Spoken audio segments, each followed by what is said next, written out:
जम्मू में भारी बारिश के कारण तवी नदी का जलस्तर बढ़ गया है, जिसके चलते नदी के किनारे रहने वाले लोगों की चिंता बढ़ती हुई नजर आ रही है। प्रशासन ने लोगों से अपील की है कि वो सावधान रहे, सतर्क रहें, नदी नालों के पास ना जाएं, अनावश्यक अनुचित यात्रा ना करें।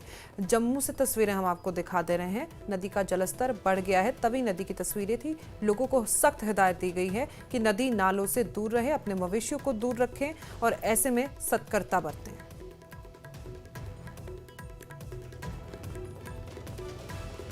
इन बारिशों की वजह से जो नदी नाले हैं या दरिया हैं बेशतर इलाकों में वो उनमें पानी की सतह बढ़ गई है। और अगर हम इस तवी रिवर की बात करें, जो तवी रिवर जो एक तरह से लाइफ लाइन है जम्मू का और एक बड़ा ही हिस्टोरिकल तवी रिवर, और यहाँ आप देख सकते हैं जो पानी है और पानी की सतह बहुत हद तक बढ़ गई है।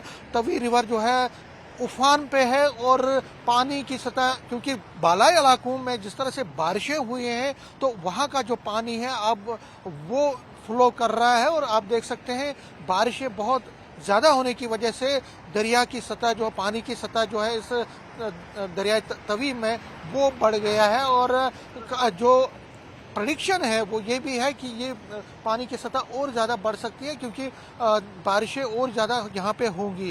जो एडमिनिस्ट्रेशन है उन्होंने पहले ही एडवाइजरी जारी कर दी है। उन्होंने लोगों से कहा है कि वो दरिया के आसपास ना जाएं, कोई विजिट ना करें। जो किसान हैं उनको भी कहा गया है और आम लोगों को भी जो रेत बजरी निकालने का काम करते हैं इस तवी रिवर से, उनको भी कहा गया है कि वो फिलहाल अपनी जो यहाँ आना वो बंद करें, यहाँ ना आए, क्योंकि पानी की सतह लगातार बढ़ रही है और इस सतह में और ज़्यादा इजाफा हो सकता है। अगर आगे मौसम इसी तरह से खराब रहा तो इसकी सतह और ज़्यादा बढ़ सकती है और उसके बाद हो सकता है कि एडमिनिस्ट्रेशन को हरकत में आना पड़े। कैमरामैन चांद के साथ में समीर भट्ट, न्यूज़ 18 जम्मू।